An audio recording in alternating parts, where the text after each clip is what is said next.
Hello, everyone, and welcome back to the English Learning Podcast. I'm Emily, and as always, I'm here with my co-host, John. Hi, John. Hi, Emily. Hi, listeners. We're so excited about today's episode because we're tackling a challenge many English learners face: understanding native speakers. It's one of the trickiest parts of improving your listening skills, isn't it? Absolutely, John. Native speakers often speak quickly, use informal phrases, and have different accents, which can make comprehension feel overwhelming. But don't worry. Today, we'll practice listening to real-life examples and share tips to help you understand native speakers better. And here's the fun part. We'll also introduce you to different accents, including American, British, Australian, and even a few regional ones. At the end of each segment, we'll have comprehension questions and discuss how to approach tricky parts. That's right. So grab your headphones, get ready to tune in, and let's dive into the world of listening to native speakers. Let's start by talking about why understanding native speakers is so challenging for many learners. John, what do you think are some common issues? Great question, Emily. One big challenge is the speed. Native speakers tend to talk faster than learners are used to, which can make it hard to catch every word. Definitely. Another issue is the use of slang and idioms. Native speakers often sprinkle casual, informal expressions into their conversations, which might not be in textbooks. And of course, accents add another layer of complexity. Even native speakers sometimes struggle with unfamiliar accents, so it's completely normal for learners to find this tricky too. The good news is that listening skills can be improved with practice, and today we'll show you how. Let's jump into our first listening exercise. All right, for our first listening practice, we'll listen to a short conversation between two native speakers with American accents. Pay close attention to their speed, tone, and any informal phrases they use. Hey, how's it going? I heard you're planning a trip to New York next month. That's exciting. Yeah, I can't wait. I've never been to the Big Apple, so I'm super excited. Do you have any recommendations for things to do? Oh, for sure. You've got to check out Times Square, but don't spend too much time there. It's super touristy. Also, make sure to visit Central Park. It's gorgeous this time of year. That sounds awesome. And what about food? I've heard the pizza is legendary. Absolutely. Grab a slice at Joe's Pizza. It's iconic. And if you're into bagels, Essa Bagel is a must-try. Thanks for the tips. I'll add those to my list. I'm really looking forward to it. All right, now let's break it down, John. What are some key phrases they used? Good catch, Emily. Let's start with, how's it going? It's a casual way of asking, how are you? Native speakers use this all the time. Right, and did you notice the phrase, the Big Apple? It's a nickname for New York City. Phrases like these can be confusing if you're not familiar with them. Also, the speaker said, you've got to check out. That's a casual contraction for you have got to, which is another way of saying you must. It's very common in informal speech. Comprehension questions. What city is the person planning to visit? What nickname did they use for the city? Name 2 food recommendations mentioned in the conversation. For this exercise, we'll listen to a short conversation between 2 British speakers. Pay attention to how the pronunciation and vocabulary differ from the American example. Fancy a cuppa? I've just put the kettle on, so it'll be ready in a tick. Oh, that sounds brilliant. I'll have tea with milk, please. Do you have any biscuits to go with it? Of course. There's a pack of digestives in the cupboard. I picked them up from the shop yesterday. Perfect. By the way, have you heard from Sarah? She mentioned she'd pop round later.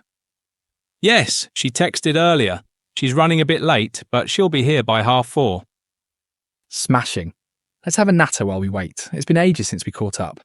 Okay, John, what stood out in that conversation? Let's start with, fancy a cuppa? That's a very British way of asking, would you like a cup of tea? And put the kettle on means to boil water, which is a common phrase in British households. Right. And biscuit is what British speakers call what Americans would refer to as a cookie. The mention of digestives refers to a specific type of biscuit popular in the UK. Also, the phrase pop round means to visit someone briefly, and 4:30 is how they say 4:30. These little differences can be fun to learn and are great for understanding British culture. Comprehension. Questions. What drink does the first speaker offer? What type of snack is mentioned? What does pop round mean in the conversation? Next up, we're heading down under. Let's listen to two native speakers from Australia. Pay close attention to their intonation.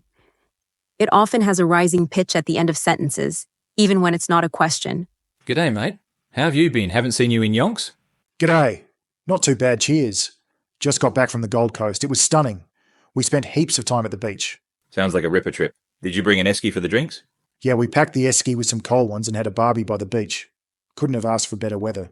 Classic Aussie summer, huh? Nothing beats it. All right, John, let's unpack this one.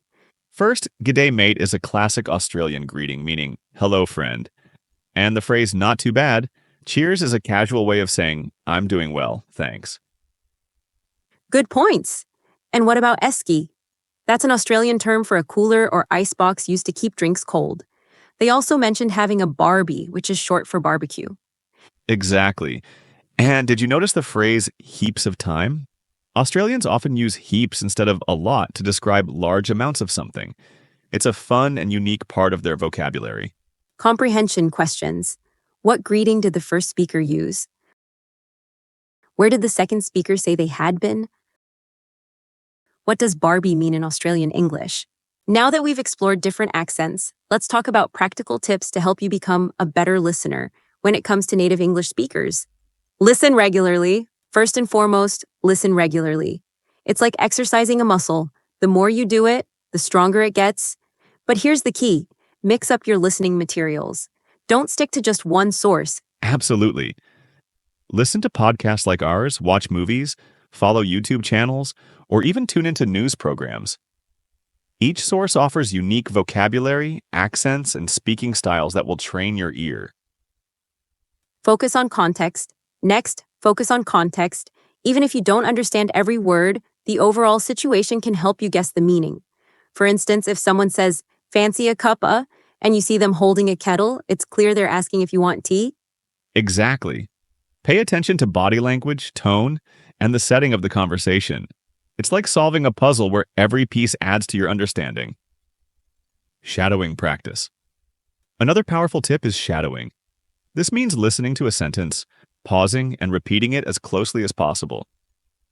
Try to mimic the speaker's tone, rhythm, and accent. It's a great way to improve both listening and speaking. You can start with slow-paced materials and gradually move on to faster ones.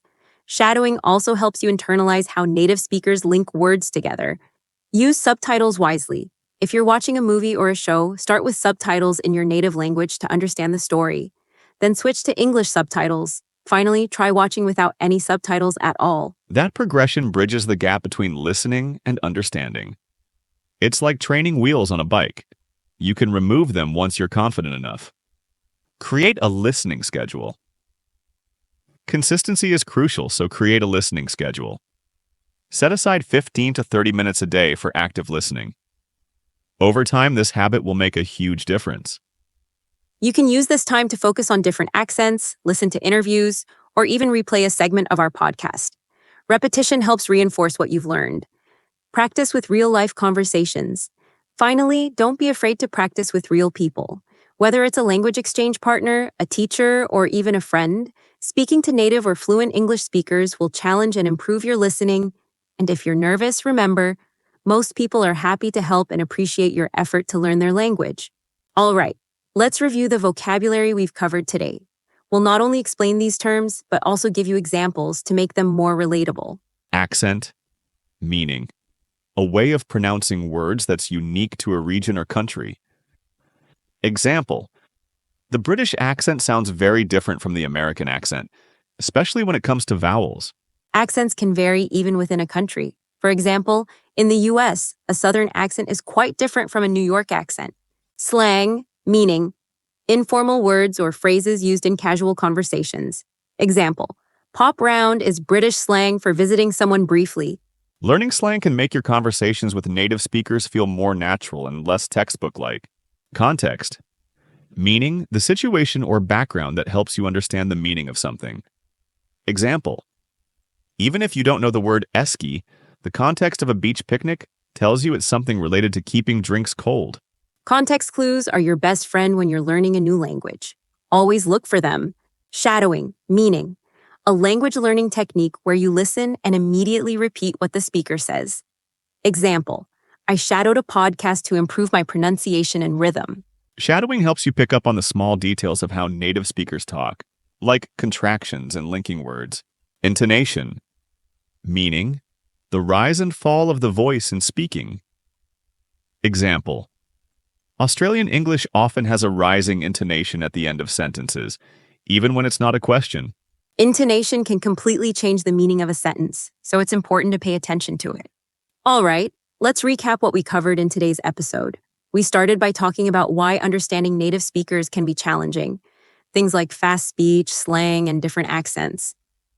Then we moved into 3 listening exercises: American, British, and Australian accents. We broke down key phrases like the Big Apple, fancy a cuppa, and g'day mate, explaining how they're used in everyday speech. After that, we shared practical tips for improving your listening skills. We talked about listening regularly, focusing on context, practicing shadowing, using subtitles, creating a schedule, and practicing with real-life conversations. And finally, we reviewed important vocabulary like accent, slang, and intonation. These terms are key to understanding and improving your listening. Remember, listening to native speakers takes time and patience. Every time you practice, you're getting closer to your goal. Celebrate your progress and don't be afraid to make mistakes. Exactly. Mistakes are part of the process. So keep listening, keep practicing, and most importantly, keep enjoying the journey. Thanks for joining us today. If you found this episode helpful, don't forget to subscribe and share it with a friend. And as always, happy listening.